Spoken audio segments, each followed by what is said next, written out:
It's going live.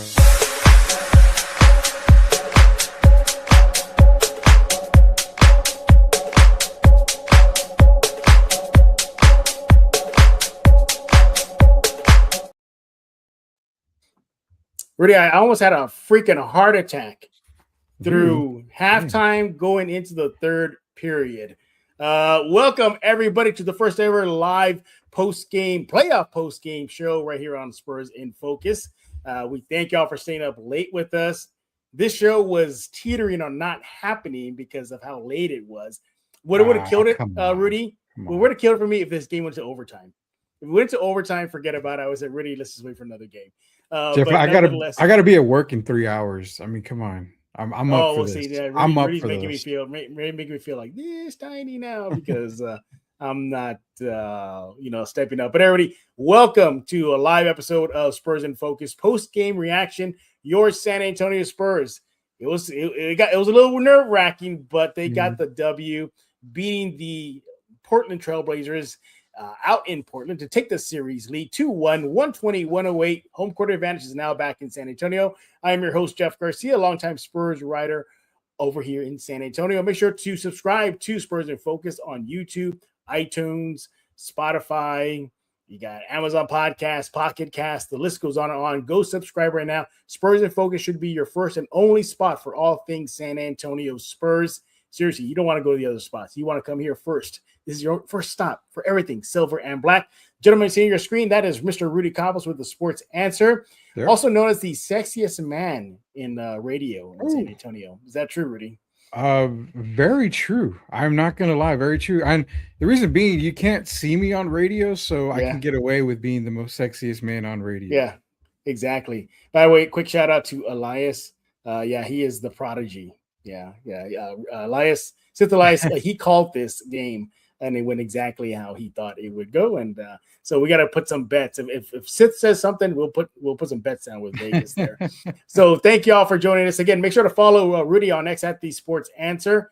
He is your guy for not just Spurs, but for all things sports. He got the NFL draft that just happened. Obviously, the NBA playoffs. The list goes on and on. He does it all. I just stick to the Spurs. This guy, he balances it all. By the way, Rudy, you like my shirt here? I'm rocking Street Fighter. The Chun-Li. So is that the one that you got at a Comic-Con that we went to? Yes, that's right. Okay. Yeah, you were there with me. Yes. I remember that. I remember. Hey, real quick, let's remind everybody here, or let's give them a heads up, man. So y'all guys out there in the chat, we appreciate everybody here. You see the poll at the very top of the chat here, or at the very top of the stream. The poll question for tonight is, do you feel confident the Spurs can win with series without Wemby? The way to vote is you go into the comments, you drop a 1 for yes, a 2 for no. Get your votes in. It's going to be up the entire show. So the question is, hey, can the Spurs win without Wemby? Do you feel confident after this game? Let's go. Yeah, exactly. I certainly do now. I certainly do. Let's dive into it. Yeah, guys, we're trying to give everybody just a little bit more time to join us here. So we'll start off with some general thoughts, and then we're going to get into some of your comments. And then Rudy and I, we're going to do our standout player of the game, our standout stats of the game, and what was the turning point? What turned the game to the Spurs' favor? I have some questions about players, even though the Spurs got the W. I texted Rudy about one particularly. But overall, it was a great win. Let's dive into it right now. General thoughts. My first thing is this team grew up tonight. They grew up tonight. This was a game in hostile territory. The first half was not good. They were down by double figures at one point. I really thought their inexperience was showing. You had the experienced Drew Holiday was just wrecking shop on them, getting whatever he wants in that first half, going into a little bit into the third. But before our eyes, we saw this team rally. We saw this team have composure, poise. They got everybody together. And in the second half, they, or should we say Harper, took over the game, and they left their imprint on that court there. So for me, Rudy, my first takeaway is poise. They never looked rattled. They didn't hang their heads. Even though it felt like the Blazers were destroying them by 100, that if you looked at the score, it never was completely out of hand. No. At half, it was close. At the end of the third, the Spurs took the lead. It was always within striking distance, and I think that, for me, was comforting as the game went on. In other words, they just weren't getting curb stomped. I think that was good. If they got curb stomped, we probably talked about an L tonight. But Rudy, what do you think about the game? They kept it close. The composure was there. What did you think? So I like what you said about them growing up. They did grow up in this Mm-hmm. game. You saw the emergence and the reason why I had Dylan Harper as my number one guy on the draft board. I mean, the kid is special. If he's on any other team Yes. talking about potential rookie of the year, Mm-hmm. yes, he's better than Conklin. Yes, he's better than Cooper Flag. I'm telling you guys. But the one thing I did see was okay, they got rattled in the beginning of the game. First quarter, they were down, I believe, 2 points. Mm-hmm. The second quarter, Portland came out hot. Scoot Henderson had a little Scoot Henderson run, little Mm-hmm. Scooty right there. Hey, but the Spurs kept their composure. The third quarter, they won that third quarter. They were able to get it within one, I believe, if not take the Mm-hmm. lead. Then the fourth quarter, they just blew it open. I mean, Dylan Mm-hmm. Harper took over the game. Stephon Castle was steady the entire game. Absolutely. The thing that I was worried about, and you and everybody else, was the rebounding, and we saw them getting out rebounded, getting those second chances. Donovan Clingan, early foul trouble within minutes of the first quarter. Here comes Robert Williams, and again, Robert Williams just Mm-hmm. turns into prime Shaquille O'Neal against the Spurs, and it just did not feel good. Right. But they kept fighting. They kept fighting. Every time Portland made a run, Mitch would call a really, really good timeout, Mm-hmm. settle the guys down. We even saw Darren Fox at the end of halftime, at the end of the first half, get riled up, get Mm-hmm. a technical. But again, it's about composure. What have you and I talked about all season with this team? When it seems like they get rattled, they tend to calm down. Right. They tend to relax. They tend to get back on track. That's exactly what he saw tonight. Yeah, you look at halftime. Again, it felt like the Blazers were just demolishing them. But at halftime, Rudy, it was 65-59. Blazers with a slight edge. And Yeah. they were keeping it close. You talked about reboundings. The Spurs were actually out rebounding the Blazers at half, 27-24. Yeah. They were out assisting the Blazers 15-11. And shooting, they were close. 44% for the Spurs, 44% for the Blazers. This game, what I also liked about it, another takeaway for me, is it never got out of hand. I really thought this young core, Vassell, Harper, Castle, Keldon, were going to get rattled. Mm-hmm. We talk about steps to becoming a championship team. They took a big step towards that direction. Rudy, your thoughts? Yeah. I mean, when you prove that you can win a game without your MVP candidate and survive, let's just call it, they survived against Portland in game 3. I mean, Spurs fans, come on, be real. You thought they were going to lose this game. I saw the comments on Twitter. I saw the comments. I'm going to be honest. I thought they were going to lose it. Yeah. I don't comment during the game because why? It's 4 quarters. If I'm overreacting in the first or second quarter, am I really truly understanding the game of basketball? You'll have a feeling when the game's over. I saw comments left and right on X. I saw local podcasters giving comments left and right. You got to relax, man. This is a team that is definitely comfortable. They definitely are here to play. You saw in the regular season that we thought, oh, they're immature. They're not ready. Tonight, they proved the reason why you can't use they're rookies in the playoffs. They're immature. They're not ready for it. It's still BS, in my opinion. You can't use that excuse. OKC was not ready. They got a title. Spurs, they're ready. Yeah, they are absolutely ready. And if you're the Blazers, you're probably kicking yourself in that locker room right now. This was a golden opportunity for them to get a W without that big Frenchman there. And guess what? They dropped it. They fumbled the bag. This game should have been their gift. This should have been their win. They had the size advantage. Thiago Splitter talked about that heading into game 3, saying, oh, we're going to beat them easy with size. The moment they go to the small, that's how we're going to score on them. Well, guess what, Rudy? Talk about this. Small ball won out versus big ball, didn't it? It did, and that was my biggest concern after game 2. It's like, man, you're playing Carter Bryant at the 5. Didn't really work out too well, and it didn't seem to work out early when they had Carter Bryant in. Give credit to Carter Bryant, man. He had a few blocks in there that were impressive, making himself feel tall. But again, he was getting out rebounded. He's getting outworked, but it wasn't just him. It was Keldon Johnson in there as well, getting outworked, but poise, calm. Absolutely. They went back with the small lineup, but what I did like with Mitch was that he was able to go back to Cornette late in the game when it mattered the most. The Spurs had the lead. He brought Cornette back in. That's where I think the adjustment was made. We saw Carter Bryant play a lot in game 2. maybe because Cornette was a little bit gassed. This time he was in the fourth quarter when it mattered the most, and that was the difference right there. Yeah. Again, the Spurs, despite the fact they were down at halftime and for a good chunk of the first half, I think the Blazers they led in the first half 16 minutes to the Spurs 4 minutes.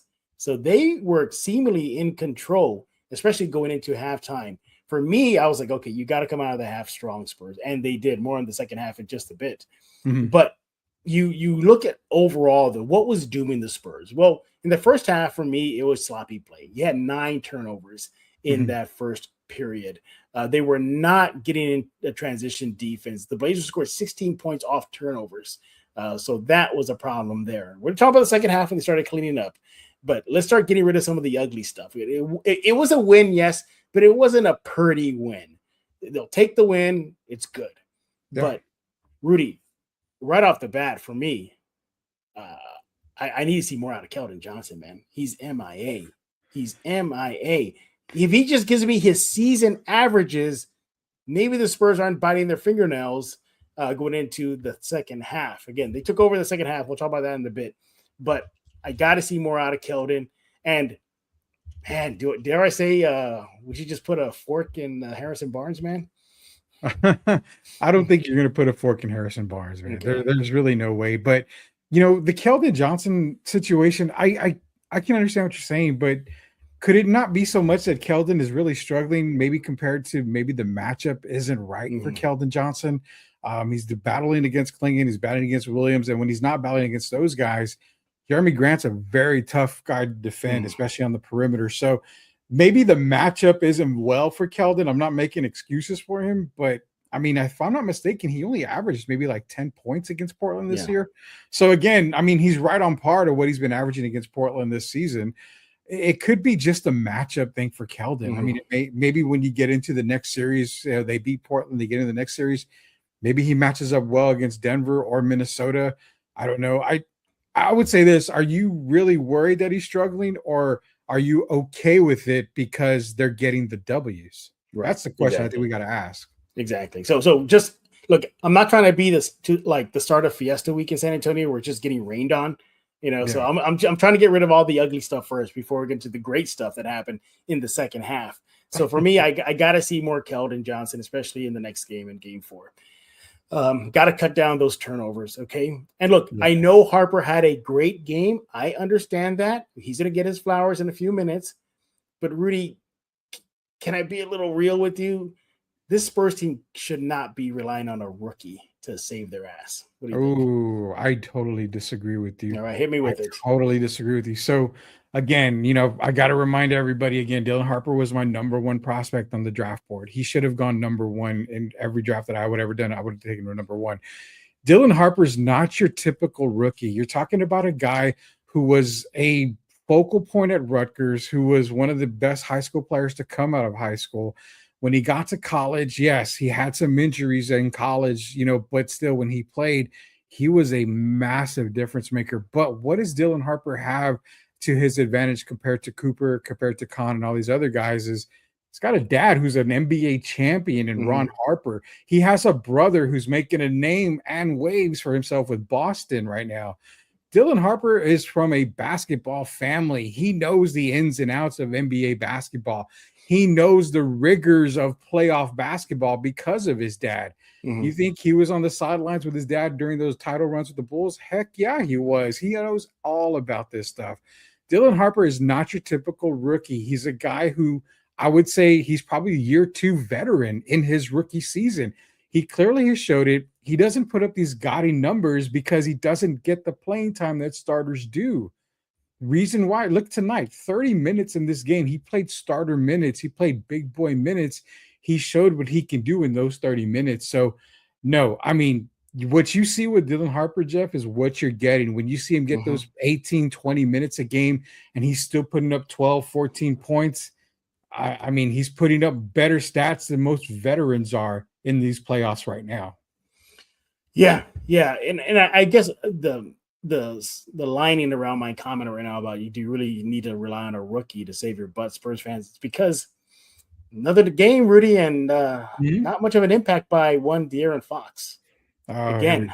Here we go. again. Here we go. I know you're on the I protect De'Aaron Fox no matter what No, because no, he's no, my no, no, guy. no. I don't protect De'Aaron Fox. I do not protect him. I don't protect I him at gotta all. see more out of De'Aaron Fox, my guy. I mean, I 18 gotta see points. more. I mean, 18 point. We've said it before. De'Aaron Fox is the only reason why De'Aaron Fox is the number 2 guy in everybody's eyes is because he gets paid $60 million. He Mm-hmm. gets a max deal. But again, is De'Aaron Fox truly the number 2? A lot of people say it's Stephon Castle, unless the Spurs lose, and it's supposed to be De'Aaron Fox. But when the Spurs are winning, it's Stephon Castle, a la tonight. 33 points. Mm-hmm. He was the man. Now, De'Aaron Fox put up 18 points. Yeah, he had 6 assists. I mean, he did a lot of other things that, you expected out of De'Aaron Fox. You don't expect him to have, 26, 27 a night point per game average or anything. I mean, this team is built without a second option. Let's just put it that way. They're built without a second option. Wimby's number 1. Castle could be number 2 on any given night. It could be Darren. It could be Devin Vassell on any given night. Julian Champagny can make an impact. I mean, the 3-pointers that he made tonight were critical and in key points. Mm-hmm. But the Fox hate that a lot of people give, I can understand. You pay him a lot of money, but he was going to get that contract regardless. Mm-hmm. I mean, he's a max type of player. You're going to pay him the max type of deal. So you can give him the hate. I understand. But if you want to see more, how much more do you want to see out of him if he's getting the job done and they're getting the wins? Yes, but I need to feel confident that my co-star of the team is going to be the co-star of the team. He was not. It was Dylan Harper that was the co-star. It was Steph Castle in the second half. You look at Fox's numbers for the game now. He needs to get to the free throw line more. He went to the free throw line 5 times. That was it. He shot 1 for 6 from the 3 line, good for 16%. Now, he did connect on 60% of his shots inside the 3-point line, but 18 points in 36 minutes. I need a little bit more out of you, guy. I need a little bit more. You are the guy. You are the co-star. Let's see that. See that. You're the one. Oh, I have a playoff series under my belt. Great. Show it. Yeah. Step up. Step up. And again, I told you this before on the previous episode. For me, it's not about the money. It's about the label that he's been given. And the label, he's not been living up to that. I mean, you look at some of the comments here, this guy, JG, he's not the max type of player. When is he going to get the job? When is he getting the job done? Do you want to take that one on real fast? Sure. I mean, the only issue I ever have with it is they say max deal, max player, max player, max player. I mean, he's a max player like Mikal Bridges is a max player. He's doing more than Mikal Bridges is for the Knicks. I mean, there's guys out there that get max contracts. Why? Because they're veterans, because they have the awards behind them, whether it be Defensive Player of the Year for Mikal Bridges, whether it be All-NBA, All-Star, whatever. They're getting awards. So when you get awards, go to the CBA. You got to go to the collective bargaining agreement. Yeah. If you meet the criteria, you are able to get this number and you are allowed and going to be rewarded with this number. They're not going to pay him, a veteran minimum, because he's got an all-star appearance, all that stuff. No, they're going to pay him what he's won based off of his accomplishments, what he's worth off of his accomplishments. I mean, the thing is that's what I'm saying. People go to the max deal. He's not a max player. Well, what is he? Is he a veteran minimum type of player? I mean, do you really think a player like De'Aaron Fox came to San Antonio hoping to maybe make half of what he was supposed to make anywhere else? I mean, you throw him on any other team and he puts up 18, 20 points consistently a night. If they're winning, who really cares? They're winning. Yeah. I mean, that's what it comes down to. Yeah. We can debate this on and on and on. And I understand your point. I appreciate your point. But for me, just on my personal level, I need to see more out of him as the heralded co-star of his team. Now, no, we're trying to get rid of in my opinion, is bad stuff, what happened in the game. But there was a lot more good in the second half. Now, the second half, that's when the tides turn, Rudy. You saw a little bit more eye of the tiger in this team. You saw them go back to their defensive roots of this season that would made him one of the most strong teams in the NBA. So look, some of the second half stats here, team, they outscore the Blazers 61-43 in the second half, out rebound them just by a pair, 23-21. But never, that's huge. All right. They still won the assist battle as well. But for me, what was key is they started connecting on their 3 shots. They go in the second half 8 for 15, while the Blazers go 4 for 17, 23% for Portland. So they cooled off in the 3-point shot. We saw them connecting in the first half. That went down too. But here's the other thing too. You look at other key stats here. The Blazers had 0 blocks in the second half. The Spurs had 3. Turnovers plummeted in a good way for the Spurs. 9 in the first half, just down to 4. They did a lot of cleanup work. They're not shooting themselves in the foot with the turnovers, right? They're connecting on their threes. Points off turnovers, they capitalized that. And I'm glad they did, because heading into the series, the Blazers were the worst team as far as turning the ball over. They were the worst. They self-inflicted wounds themselves every game last season, and it carried over into game 3. Points off turnovers for the Spurs, 11 to the Blazers, 7. It just goes on and on. Second chance points, edge Spurs 10-5. They started going back to just punishing the Blazers for their mistakes, the 50-50 balls, those effort plays. You saw that on the court. Rudy, your thoughts? Yeah, absolutely. I mean, they were able to control the game. The blocks was, key, because Portland, I think, outblocked the Spurs in game 2.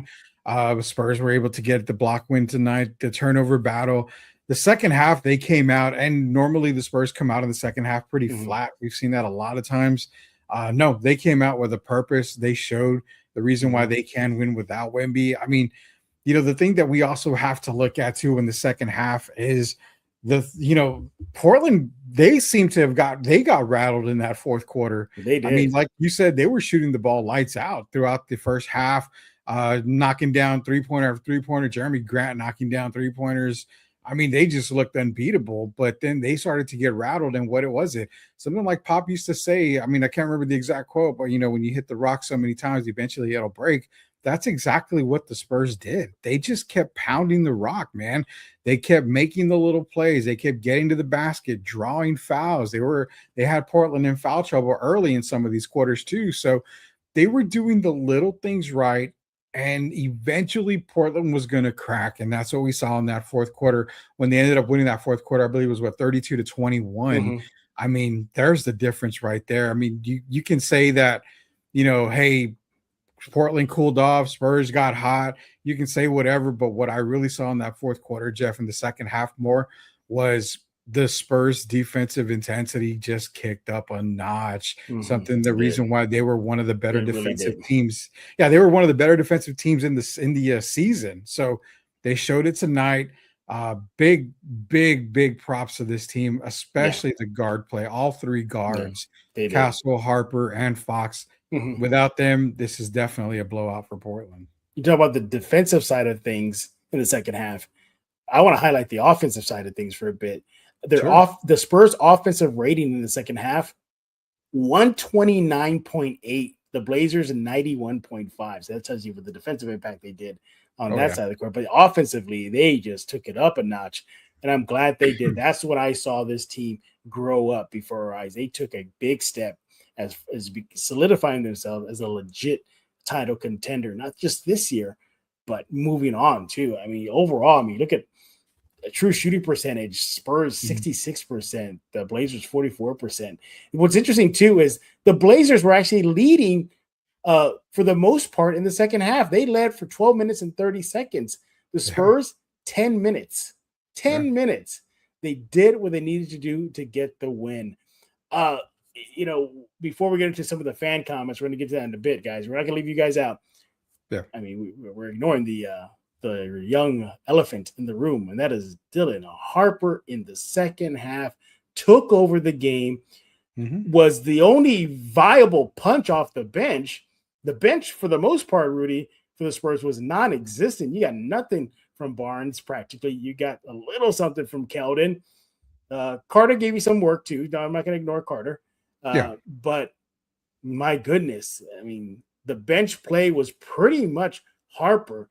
You look at Harper in that second half, Rudy, you're right. He did not look like a rookie at all. No. Harper, 22 points in the second half, 6 rebounds, 2 assists. Get this, he was a plus 24 for the Spurs in that second half, and he did all that in 18 minutes. I mean, I think all Spurs fans should be playing the Whitney Houston song right now, I Will Always Love You, because that's what the Spurs should be singing to Dylan Harper right now for his heroics. Your thoughts on the rookie?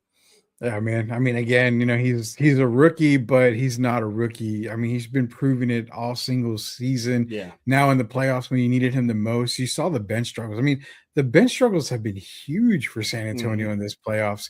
Keller Johnson, 6th man of the year. I mean, Harrison Barnes, we figured maybe put up a little bit of offense.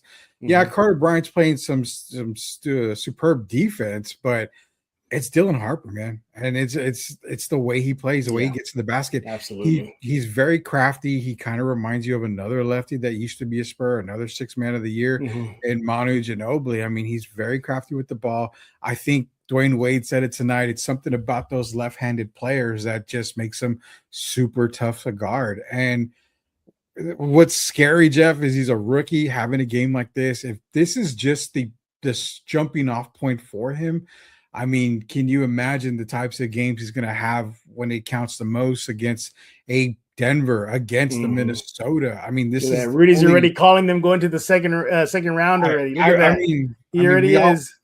I think everybody, including people in Portland, know that they weren't going to win the series, man.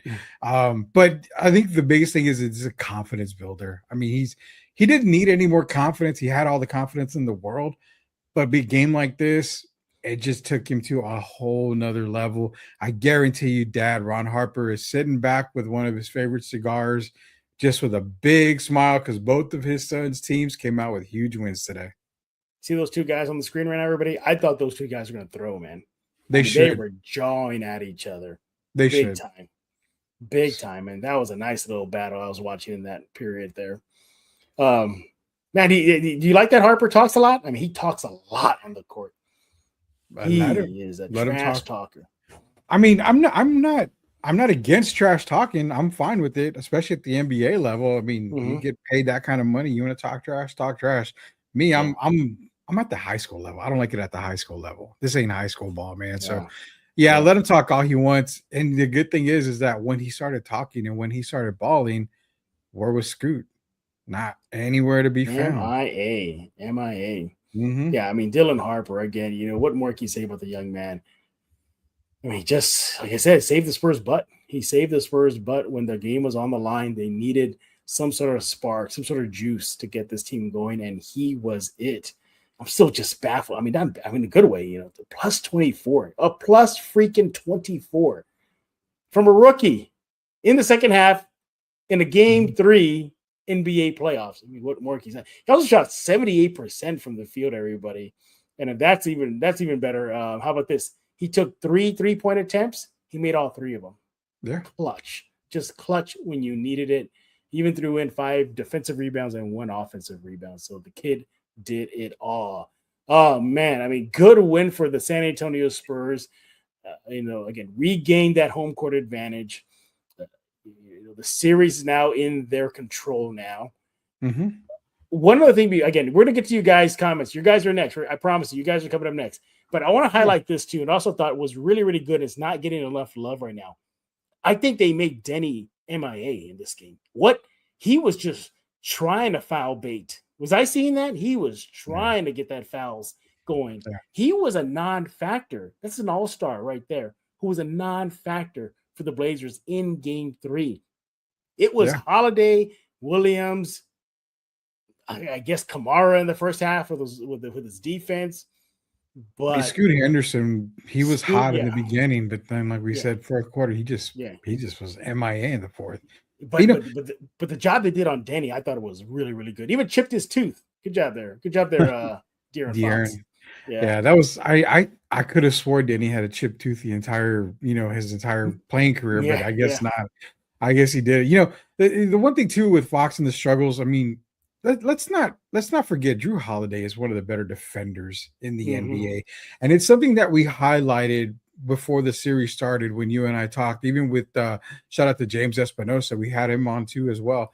We mentioned that this guard plays for Portland. There are big time defenders. Mhm. So I mean, we kind of expected a struggle from a couple of the guards. We knew that one of the guards is going to be hot at least in every game. Stephon Castle, I mean, we're not even giving him love, and he was 33 points tonight. So I mean, both Harper and Fox were really on par tonight. Drew Holiday was just a menace, especially on Mhm. De'Aaron Fox. So, I mean, again, I'm not giving passes to anybody. I would love to see more out of a lot of people, but the Blazers are scrappy. They're a really good defensive team. You Yeah. can't take anything away from them.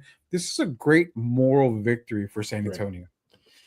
You know what? I want to go back to Denny real fast because again, the whole game, Rudy, I was saying, okay, he's gonna get cooking at one point. I know there's no way, he's gonna go out like this. And the game one, well, for the Blazers side, their first game in the playoffs at home. Yeah. I said, okay, Denny's gotta cook. Every quarter, I was like, okay, this is it.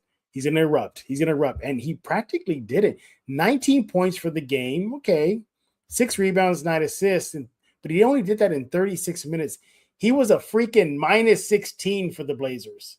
I think the Mhm. Spurs did a superb job in controlling him, defending him, crowding him, not giving into those foul baits that he was trying to get into the lane. He Yeah. was really trying to get something going in that lane every time. And again, for him too, another game that he's probably kicking himself in the butt right now, thinking, I had no Wemby there to try to disrupt the one thing I'm good at is getting into the paint and finishing and drawing fouls. Mhm. Again, a missed opportunity for Danny just on an individual level for him too. So yeah, I think the Spurs did a superb job on Danny as well. All right, Rudy, as to look at what our Spurs and Focus fans got to say. I see you got some highlighted, so take it Yeah. away, Rudy. So we'll get into this here.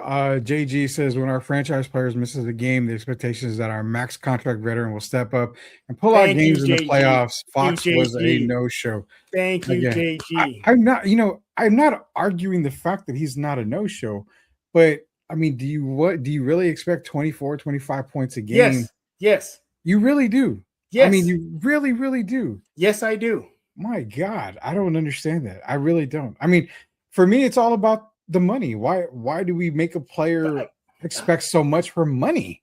It's why again, Rudy, again, I remind you, it's not about the money for me. It's about the label. no, It's for about that you. reputation. For Okay. you, it's not about Yeah. the money, but for every fan in San Antonio, the word that I always bring up is max. It's always max. It's never, Oh, I well, see what you're saying. Fox, You're talking about, always yeah. about max, max, max. And it's like, can we really chill on the max part? I mean, you mean to tell me the Spurs gave him the money?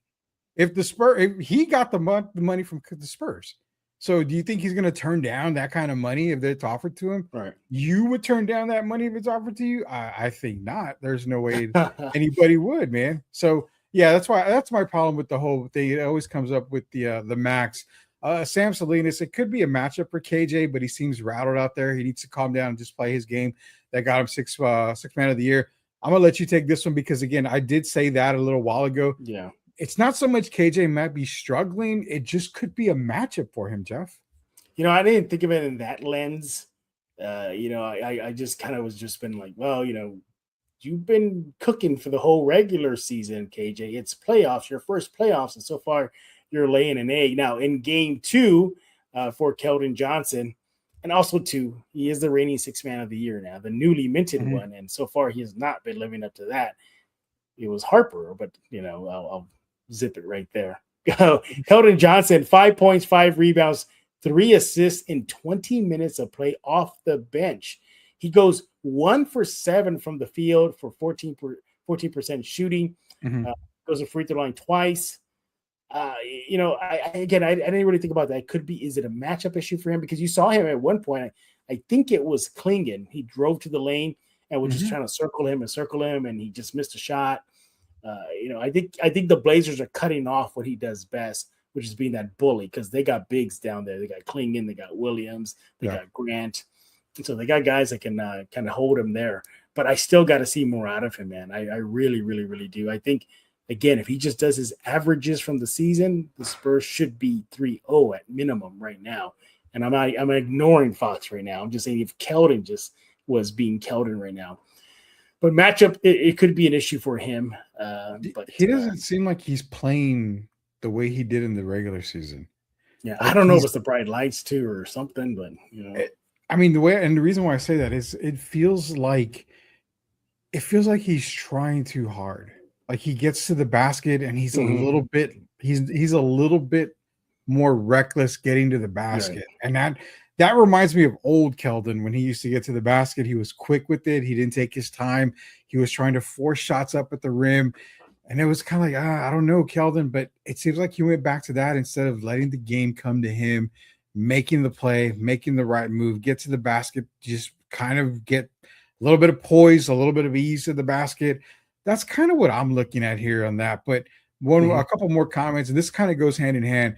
Jacob is saying, sit Wemby for game 3 if he is a go. I think he meant game 4. That's a great topic because you just won without him. Do you really want to rush him back after a concussion? He seemed to now. Rumor has it that he was a little upset that he was going to be out for tonight's game. But do you, Jeff Garcia, do you feel sitting him in game 4 is the right thing? Or would you play him? That's a good question. Hoping nothing happens in that game. I'm playing him. Why? Because I want to let Portland know this Spurs team ain't messing around.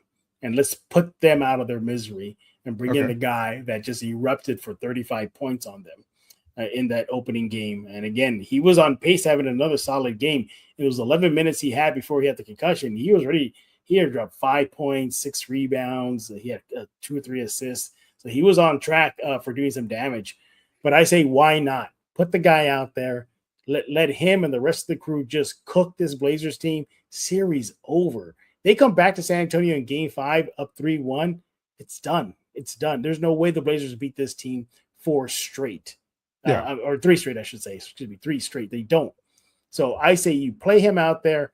Let him and the rest of the crew just end the Blazers series for all intents and purposes with a game 4 win. Go back to San Antonio up 3-1. I say go for now. You could load manage him. You could do that.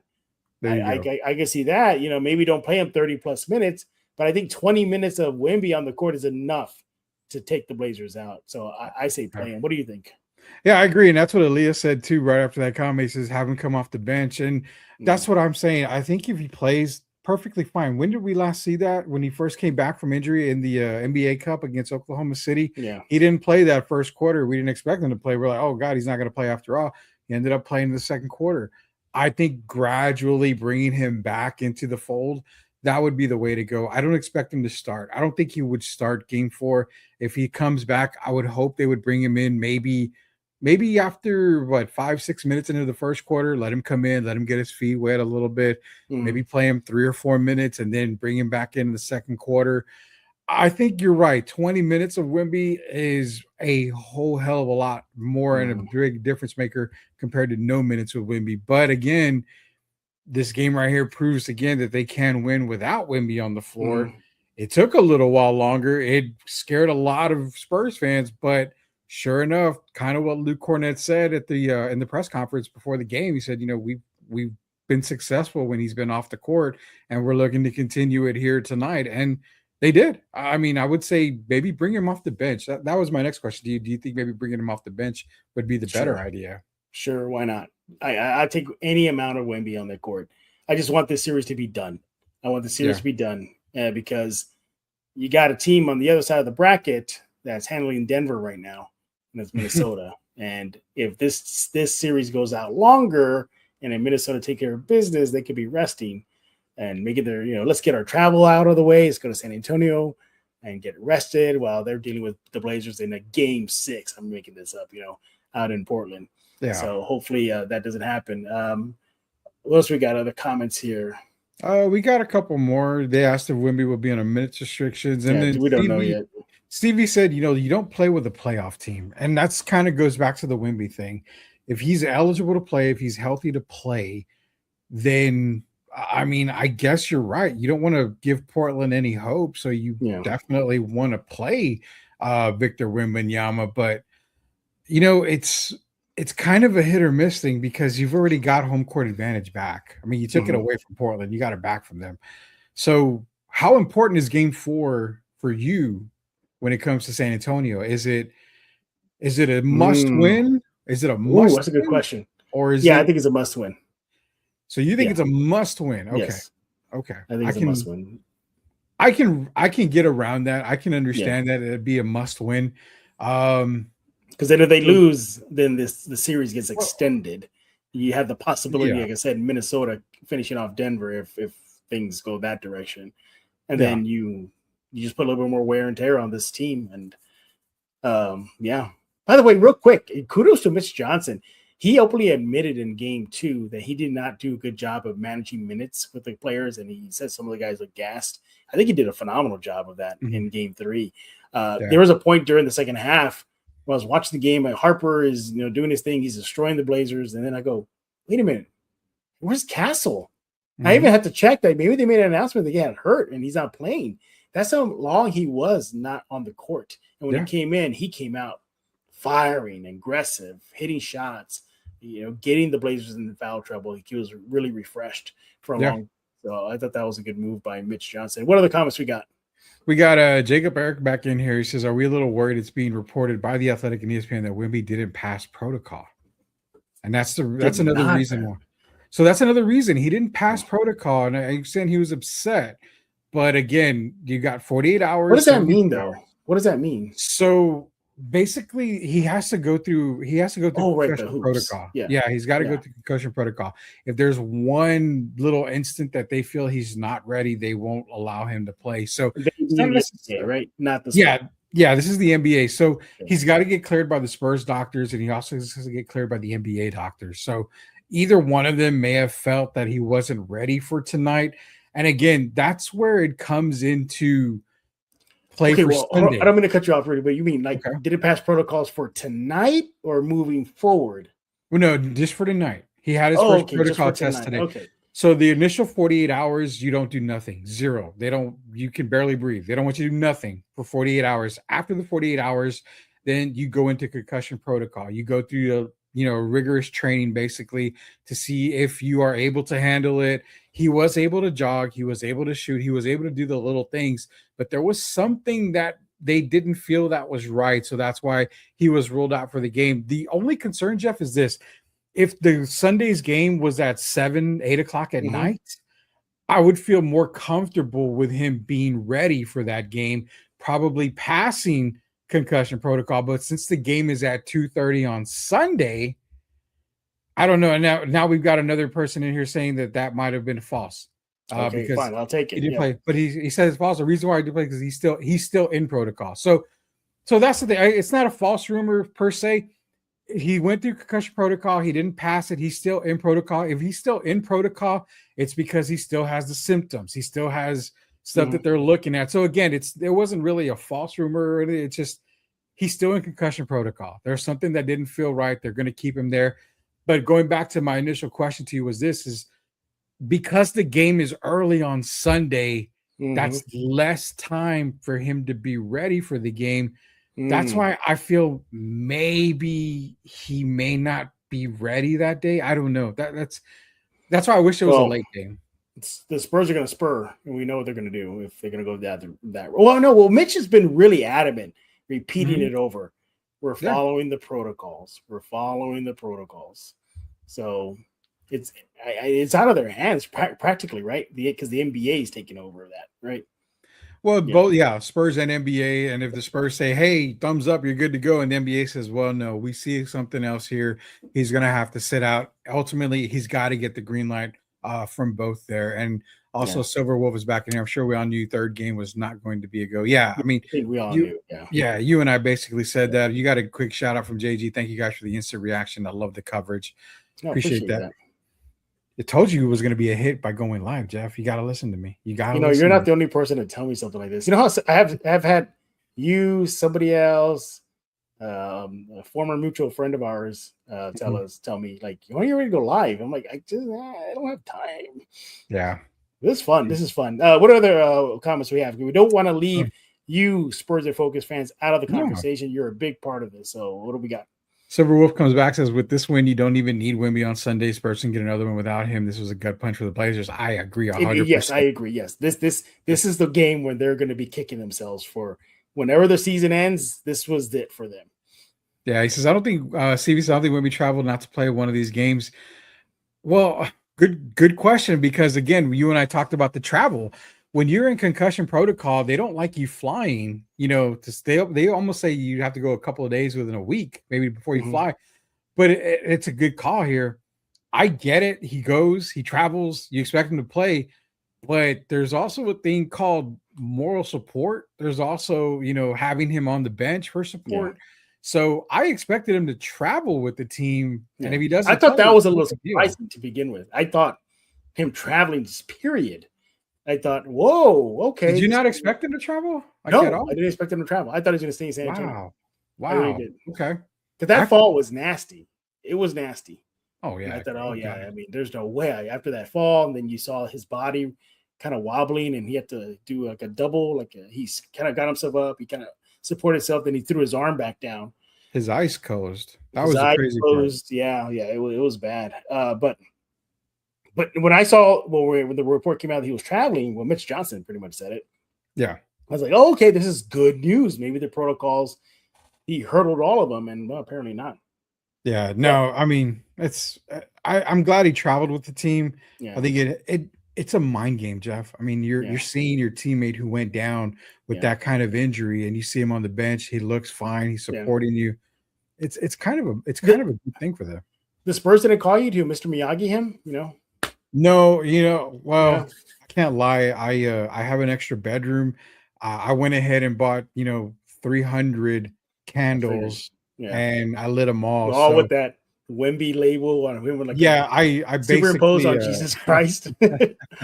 I did, and what's funny is I got the package today. I sent a case of 7 Up to the Spurs Was practice Vix facility. also part of that package? It was 7 Up, it was Vicks, it Yeah, was everything. I had the yeah. egg, and I started rubbing the egg on I bet everything. I mean, you did.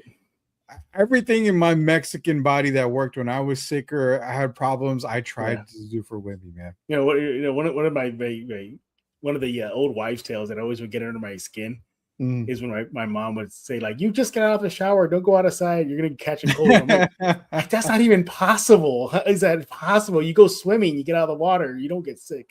But anyway, It's the whole other swimming that's water. this is off-season talk for Spurs in Focus, Oh, old yeah. wives' tale. We got a couple other comments here. Got a familiar name here, Gio Gimbarda. Game 5, it is a wrap. So It's a wrap. they're You saying think it's it's a wrap? 5.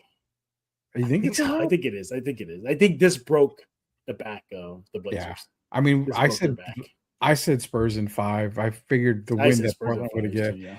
I thought they were going to get the win Sunday, Portland. I mean, it's an early game, but now I think it's pretty much San Antonio gets the win Sunday, and then they just close it out. I mean, that's pretty much what I'm looking at. And when they play game 2, I'm sorry, the next game in Portland, I don't want to see a close game. I need to see total annihilation. I got to see that. I got to just put this Blazers team to rest already. Put them to rest. Playoffs. It's the playoffs, man. I mean, if this was against Phoenix, I would expect them to really beat them handedly.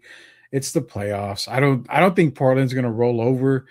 I think if the Spurs win, it's going to be similar to tonight. It's going to be a struggle in the beginning, maybe pull away a little bit. Portland's going to fight back, and then at the very end, whichever team is not gassed, they're going to come out with the win, probably a double-digit win. So yeah. Any other fan comments before we take a little short break in a bit? Yeah, man. So Jacob had, I know we got the win, but should Mitch throw a big in there more? Something we've discussed. No Mason Plumlee, no Kelly Olynyk. You texted me that during the game. I did text you. I'm like, I'm surprised Mitch has not thrown one of these guys in there. And I get it. Carter Bryant's playing, really good defensively. But again, I think a big on big would make a lot more sense, even if it's just a foul. Donovan Clingan's not exactly the greatest foul free throw shooter in the world. Mm-hmm. So just get out there, beat him up a little bit, man. That's all you got to do is beat him up. And then Denny would be a little bit more apprehensive to get to the basket. Right now, it's a clear cut to the basket, especially when Carter Bryant's out there. It really is. Hey, we're not done with your fan comments right here on the live episode of Spurs in Focus. When we get back, we're going to obviously mention some of you guys, what are y'all talking about? We're going to get into our, the standout stats, the standout player. Gee, I wonder who that could be. Turning point of the game. And then since they play on Sunday, might as well just look at the next game and talk game adjustments. That's coming up next right here on this live episode of Spurs in Focus. Don't forget to subscribe on YouTube, iTunes, Spotify. You got YouTube Music, Amazon Podcasts. The list goes on and on. Don't forget about the Substack, Spurs in Focus Substacks. Y'all heard the rumor that guy on your screen, Mr. Moneybags, he's paying for everybody's subscription. So you hit subscribe, the bill goes automatically to him. So go over there right now, Spurs in Focus Substack. Just Google that, charge it to Mr. Campos's account, and he'll gladly pick up the bill for you. So we got a lot more to talk about on this live episode of Spurs in Focus coming up next.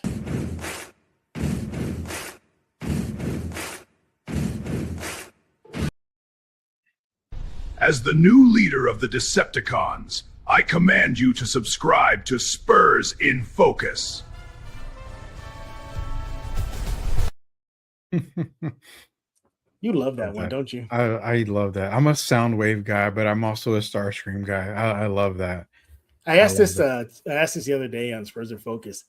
If you're Megatron and you know this guy is backstabbing you, plotting against you, talking trash about you behind your back, blow him away. Getting an army. If y'all don't know, Starscream literally gathered an army. They're called the Combaticons, and he drew war against his leader. Are you letting him get slide all this time, or are you saying, you know what, one time you're done? Yeah, I mean, like I said, Megatron's one of the most villainous villains out there. I'm surprised he didn't blast Starscream's head off at the first chance he got. Yeah, he did. Oh, but Galvatron, aka Megatron, definitely took care of that in the movie. Welcome to a live episode of Spurs in Focus right here on YouTube, iTunes, Spotify. What else you got? YouTube Music. The list goes on and on. Substack, Spurs in Focus Substack, completely free. Hit the subscribe button and you're in part of the crew. We're having a live reaction to the Spurs' big win over the Portland Trailblazers in Game 3, beating them 120-108. Woo! It was scary for at least good 2 periods, but the Spurs handled business thanks to Dylan Harper and the rest of the crew in the second half. Good stuff. All right, a couple more comments, Rudy, before we get into our stats of the night, all that good stuff.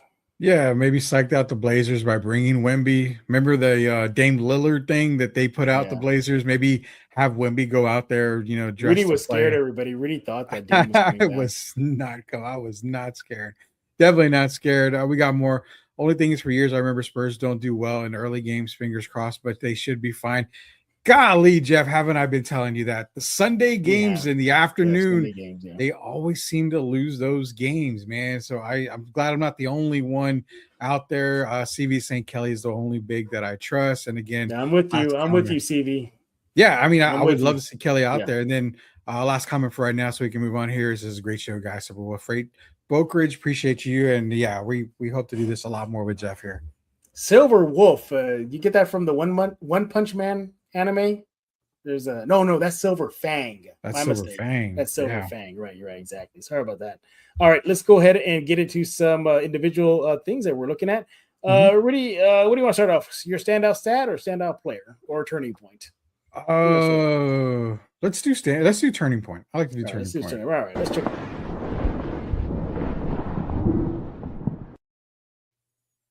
Rudy Campos, what was your turning point of the game?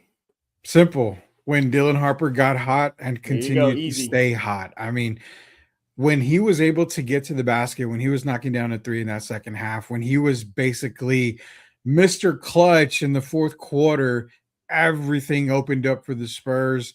The basket just looked like it was, 50 feet wide and you were throwing it in the ocean. Then when it came to the Blazers, he basically ripped the heart out of Portland. They couldn't make a basket. All the threes they were knocking down in the first half, they were not going down anymore. The turning point for me was when Dylan Harper said, you know what? I am not a rookie. I am a seasoned vet. This is the reason why. Anything you can do, Dad, I can do better. That is my turning point for the Spurs. I'm with you. Yeah, Dylan Harper's play just completely turned the game around. The headiness, playing like not a rookie, playing like a guy who's been there, done that. I like the trash talk. I really, really do. I think I got a little nervous that it may have cost him. I thought, okay, either he's going to get a tech or a fight's going to break out. And then, oh, great, we lost him for the next game because he's suspended. Something stupid like that. But nevertheless, love that edge he plays with. And by the way, my God, what a crafty player. I didn't realize how crafty it was. Yeah. Just getting around the rim, getting to the paint, finishing with the left.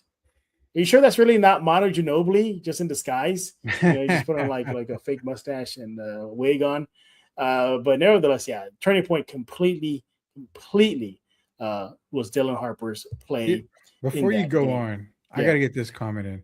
Shout out to the Drew Show, man, because the Drew Show is a massive supporter for us at the Sports Answer when we had sweep the league back in the day. I know he supports Spurs in Focus as well.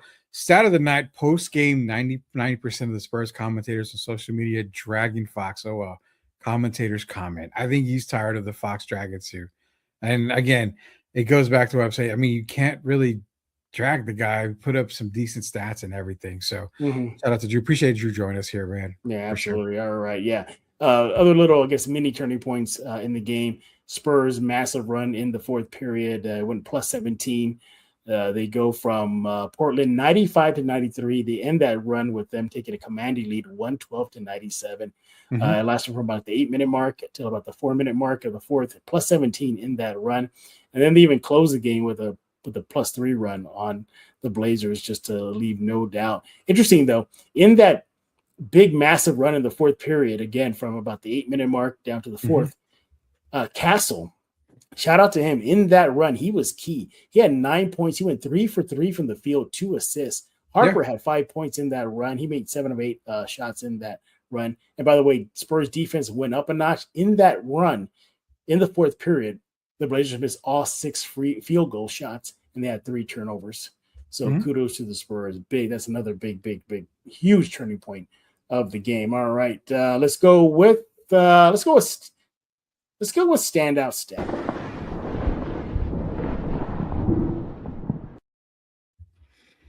So I kind of gave out my standout stat already. Was that big run in the fourth period?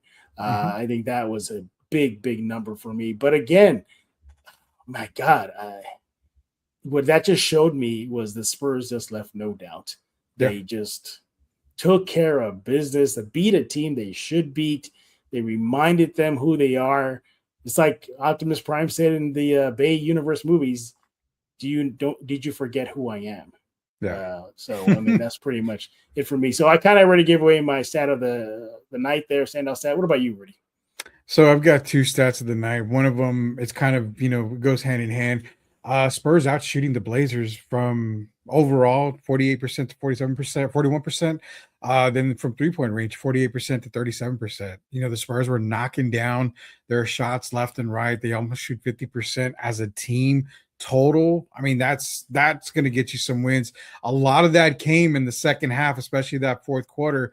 They were just, melting the net off of that rim. So that was one stat that I have. The other one, it's kind of surprising. They lost in the stats category, but they actually won in my heart. 42-44 in the paint, points in the paint. You're talking about without Victor Wembanyama, they were able to compete with Portland, who does have guys like Williams. I mean, you saw the lob to Williams a whole lot tonight. Klingon was able to get some points in the basket. Denny attacks the rim. So you would have thought Portland should run away with points in the paint. Not so fast, my friend. Spurs 42, Portland 44. That's a difference maker for me right there. That's a huge stat for the night for me right there. Yeah, absolutely. I mean, the Spurs just, what more can you say, man? First of all, they gave me a heart attack. Thank you. They aged me. I'm already getting old, everybody. I don't need to get aged faster. Did I ever text you? Go ahead. Go ahead. No, go ahead. You're saying? I said, did I ever text you or message you saying that I was worried about the Spurs? I mean, why do you worry? Don't worry, man. It was just because when I saw no mojo, no nothing, no juice, nothing out of them. The Blazers just came out and just punched them. I said, my God, they're playing in hostile territory. They just took a punch in the face. Yeah. It didn't look, at least seemingly didn't look like they were going to recover. But boy, Did they? Boy, did they. You got a comment there. Who do you got? Yeah, Jacob Harris says not on the stat board, but the word hustle. I mean, they out hustled Portland tonight. Yeah, I can yeah. definitely And say it that. was literally a tale of two halves in that department. Blazers out hustled the Spurs in the first half, but when it counted in the second half, the Spurs did the job there. Yeah, I mean, do we really need to ask who's our standout player? Absolutely, you got to ask that. Way to go, Kelly Olynyk, holding down the bench, waving the towel, rallying the guys off that bench. Standout player for me. All kidding aside. No, I love you, Kelly, but nevertheless, I mean, Dylan Harper. What more can you say, Rudy? Can't say a whole. I can't say Yeah. anymore, man. I mean, we've been talking about Dylan Harper's magnificent performance tonight: 27 points, 10 rebounds, a double-double on the night. Just taking over the fourth quarter like a seasoned veteran, and he's a rookie. This should only get Spurs fans even more excited for this guy. Blessed to get Dylan Harper in a Spurs uniform, the best player in the draft. Can't say enough about him at all. Yeah, I know. Yeah.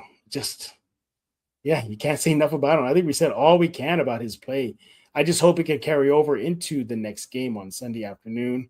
He'll be definitely key. You know, that's another weapon the Spurs use. And again, a weapon that I didn't see coming. I did not. I didn't see this type of performance from the rookie. I thought, yes, we're going to get that electric play. But you look at game 2, I believe. I think he had a very subpar game, like 6 points, didn't shoot the ball well. Yeah. But yeah, man, he really came alive when the Spurs needed standout player for me. Rudy, before we put a bow on the show, we're hitting an hour here. Any other comments you want to highlight? Because these guys in the comment section, they drive the show. Yeah, we can get to a couple more. I did want to give you my standout player. Wasn't Dylan Harper. It was actually Stefan Castle with 33 points. Really interesting. Okay. Stefan Castle. He set the bar really high in the first quarter, first half of the game. He kept the Spurs close. He had a little bit of a sputter, I think, in the second half. But again, he made the key shots. He made a few shots down the stretch. Without him, I think the Spurs might have been in a little bit of trouble. But again, you know, when Dylan Harper got hot, Stefan Castle was right there next to him. Also, shout out Carter Bryant. I mean, some key blocks, Carter Bryant. His defense does not go unnoticed. I mean, comment-wise, we went through just about every single comment that we could. I'm glad we did. We didn't leave anybody left out. Elias earlier said, I told Jeff throw Bryant in for his defense once the nerves settle down. He's fine. Yeah, I mean, definitely. Jacob's back in here. Castle was the glue. Perfect point. That's why I think for me, he's my star player of the night. One of my star players of the night was because of Castle. He did a lot of the little things. He did have a bunch of turnovers, which we should be kind of used to. He had 4, the most on anybody on the team. But again, 5 assists. He made the key baskets when they needed. So, yeah, I mean, shout out to everybody, man. Everybody, you've been sitting over 400 people for a while on this live stream. So, yeah, this is a great success for you. The first time with Spurs in Focus. First time I ever have done it. Yeah, ever. I've never seen you go live on your own. Well, yeah, I never. Yeah. Well, you're excited. I am excited. Tell you what, I really needed Rudy's help because he's the veteran in live show area. I don't, and I was texting Rudy today or yesterday, I guess technically now, 1:30 in the morning in San Antonio. I said, Rudy, I don't have to lean on you for this stuff because that's what you do. You do live shows. So he said, I got you. By the way, real quick, just to give him more love, Carter Bryant for the night, 3.6 rebounds, 4 assists. But get this, a plus freaking 17, plus 17 on the court for the Spurs in 22 minutes, 3 blocks as well. And get this, 0 turnovers. He didn't have a single turnover in the game. He picked up 4 fouls, but that's just the aggressive play that he does in the defense. I understand he's a rookie too. He's probably not going to get kind whistles from the refs, but no. 4 offensive rebounds too, Rudy, from young Carter Bryant as well. Good job, everybody. All right, Rudy, let's go to wrap it up. Any final comments about game 4? What do you want to see for? I'm going to be on the I'm going to be on the opposite side of the fence here. I want to see the exact same start that we saw them finish game 3 with, but I'm okay if I don't see Wemby in the lineup. I'm going to just say that right now. I think this team proven to themselves that they can win without Wemby. If he does play, it's icing on the cake. If he doesn't, it's going to be another battle. but the confidence that we saw them get in the third quarter, and especially the fourth quarter, should carry into game 4. You've already punched Portland in the mouth. You punched them in the gut in that fourth quarter. You're basically just got to lean on them, and they'll be done. They'll be down for the count. That's my thing. Just start the game the way you ended the game. Don't lose momentum. Don't get complacent. Don't give a playoff team any opportunity to get any type of hope. Yeah. My biggest adjustment, just play Wemby. If he's good to go and the protocols are good, play him, handle business. Other adjustments I would like to see, I think I can't even give it away already. I got to see more bench production. Yeah. Didn't really see much of it outside of Harper. Like, just Elden going, that'll be great. That for me, I love to see a little bit more bench production, as well as don't let. I can't believe I'm saying try to contain a Holiday. I couldn't believe what he was doing. He had like 20 something points on the Spurs. 29. He finished the game with 29. Drew Holiday's a guy that when he gets hot, he's hot. And if you try to contain him, it frees up a lot of other guys. I'd rather let Drew get his points concentrated. You've been doing a good job on Denny. He's the main guy you got to worry about. Yeah, keep doing that, Spurs. Yes. They'll be fine if you can kind of control Denny. My biggest concern is if you get Robert Williams hot, like the way he started the game, it's going to be a long night for the Spurs. Other than that, I mean, Drew Holiday's a really up and down type of guy. He can get 29. He can go for 12 or 13. The one thing you got to worry is his defense. I mean, you saw him take the ball away from Carter Bryant and, a couple of other guys. And it's like, well, good God, but that's Drew Holiday. So I like what you're saying. I mean, I like what you said there on the game 4 for Portland, San Antonio. There's a lot of keys that we can go into. Yeah, there's a lot of keys. Yeah. So just maintain that mojo. Come out swinging. Don't let the Blazers swing as they did in game 3 and put a scare in a lot of the Spurs fan base, except for Rudy, apparently. Rudy wasn't scared. Spurs were down double figures and Rudy was calm and cool. I was as calm and relaxed as the Crown Royal chocolate that I had. So yeah. is that the key? You're really just getting Crown Royal chocolate and you're good. You just got to be smooth with it. Jack. Really smooth combos over here. And what else? Getting a little bit more bench production. That's one of my keys. And of course, if Wemby is a go, play him to end this series. Let him just dominate as we saw in game 1, starting to dominate in those 11 minutes before he got hurt. He is definitely an answer that the Blazers just can't answer. They just cannot meet that. They don't have anybody that can contend with them. And who does? Maybe Denver, but Denver's not looking good right now with Joker. But I will say this. Let me answer this question. We have a comment from X here. It says, will we see the Wolves in the second round?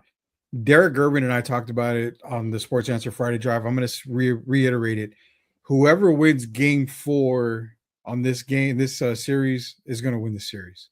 So if Denver wins, I think Denver will end up winning the series, I think, in 7 games. But I think that's what it is. So will we see the Wolves? I don't know. The Wolves are probably the scariest team of the playoffs right now. But you know what? Isn't as much as we say like the Spurs, they need to take their lumps and take their steps along the way. Can't you say Minnesota definitely has been there, done that? Western Conference Finals, deep playoff runs, back-to-back years. Yeah, back-to-back years. I mean, they've taken steps to be a threat, as well. And we will see. Right now our focus is not that series; it's this series. Spurs, Blazers. Once again, Spurs got the win in Portland, going up 2-1 now out in the opening round between the Spurs and Blazers there, beating Portland. I got to hear 120-108. Dylan Harper was your standout player, 27 points, 10 rebounds, 3 assists, 29 minutes, a plus 25 for the game, everybody, a plus 25. And I see somebody was getting some drinks at Bombshells, I see. So I've never been to Bombshells. Never heard of it. I heard of 151, but then by 151. Yeah, I don't know, but I've never been. Yeah, I don't know. Yeah, I'm old. I used to go to a place called Joe's Volcanoes, everybody, and Park Place and Piranha Club. So what was the one? Those OGs, y'all remember those nights? Atrium. Was it the Atrium? That was another one. Planet Mexico is the one I used to go to. Is Sunset Station still there? Sunset Station I would go to. Graham Central Station I would go to. Oh, Graham Central. That's the one. I'm Graham sorry. Central Graham Station, Central yeah. Station. Yeah. Sunset Station was across the street from the Alamo Dome, if I'm not mistaken. Yes, it was. Yes. Okay. Yeah. Good memory there. Yeah. But bombshells, no, I don't know. All right, guys. Maybe we'll do this again. Maybe not. I don't know. I know it was a success. I see 453 people right now tuning in right now. We appreciate y'all staying up late now. It nearly went at 1:40 a.m. Central. I mean, everybody's riding high right now. Spurs got the win. You got 20 more minutes to drink them up if you're out, everybody. Then they cut them off. Yeah, so chug them now while you can. Rudy, thank you for hopping on with me and kind of being my Yoda for these live shows because, again, the whole rookie part, that's the rookie in me. I don't know how to handle live shows. Rudy does. Rudy was even just giving me a crash course before he went live. He kept on telling me over and over, everybody, are you ready? Are you ready? Are you ready? Because I want to press it. And then apparently I thought he pressed it and I started talking. Then Rudy had to say, no, Jeff, we haven't gone live yet. So yeah, rookie mistake here.